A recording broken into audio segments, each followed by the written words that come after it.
कल्प के आरंभ में जब सृष्टि का विस्तार हो रहा था, तब भगवान विष्णु क्षीर सागर में शेषनाग पर योग निद्रा में स्थित थे। उनकी नाभ से कमल प्रकट हुआ और उस कमल से ब्रह्मा जी उत्पन्न हुए। ब्रह्मा जी ने सृष्टि रचना का कार्य प्रारंभ किया। समय बीतने पर एक प्रश्न उठा, सृष्टि में सर्वोच्च कौन है? ब्रह्मा जी बोले, मैं सृष्टि करता हूँ, इसलिए मैं सबसे बड़ा हूँ। विष्णु बोले, मैं पालन करता हूँ, समस्त जगत में अधीन है। दोनों में विवाद बढ़ गया। उसी क्षण आकाश और पृथ्वी को चीरता हुआ एक अत्यंत तेजस्वी अग्नि स्तंभ प्रकट हुआ। वह इतना विराट था कि उसका आदि दिखाई नहीं देता था, उसका अंत दिखाई नहीं देता था। वह आकाश से पाताल तक फैला हुआ था।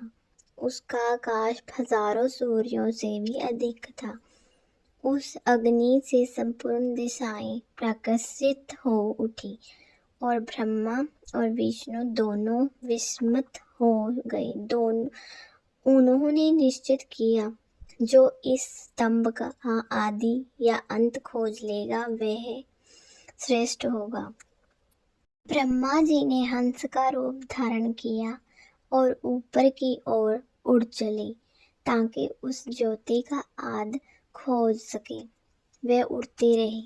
हजारों वर्ष बीत गए किंतु उन्हें उस स्तंभ का आरंभ नहीं मिला। विष्णु जी ने सूअर का रूप धारण किया और नीचे पाताल की ओर गए ताकि अंत खोज सके। वे धरती की गहराइयों में गए, युगों तक प्रयास किया किंतु उन्हें भी अंत नहीं मिला। ऊपर उड़ते हुए ब्रह्मा जी को एक केतकी पुष्प मिला, जो उस ज्योति स्तंभ से गिरता हुआ प्रतीत हो रहा था। ब्रह्मा जी ने उससे पूछा, तुम कहाँ से आ रहे हो? केतकी ने कहा, मैं इस ज्योति के ऊपर भाग से गिर रही हूँ। ब्रह्मा जी ने केतकी से झूठी गवाही देने को कहा कि वह उस स्तंभ के आद तक पहुंच गए हैं। केतकी मान गई। जब दोनों वापस आए, विष्णु जी ने विनम्रता से स्वीकार किया, मैं अंत नहीं खोज पाया, ये अनंत है। किंतु ब्रह्मा जी ने कहा, मैं आदि तक पहुंच गया हूँ और ये केतकी पुष्प साक्षी है। तभी वह अग्नि स्तंभ फटा और उसमें से महादेव शिव प्रकट हुए। त्रिनेत्रधारी, जटाजूटधारी, भस्म विभूषित, गले में सर्प धारण किए हुए।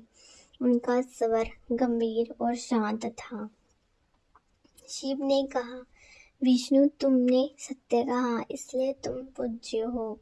ब्रह्मा तुमने असत्य कहा इसलिए तुम्हारी पृथ्वी पर पूजा नहीं होगी। और केतकी पुष्प को भी श्राप दिया कि वह शिव पूजा में स्वीकार नहीं होगी। इसी कारण आज भी शिवलिंग पर केतकी पुष्प नहीं चढ़ाया जाता। ये ज्योतिर्लिंग मेरा निरंकार स्वरूप है। मैं ही सृष्टि का आदि, मध्य और अंत हूँ। मैं ही ब्रह्म हूँ। वह अंत अग्नि स्तंभ आगे चलकर शिवलिंग के रूप में पूजित हुआ।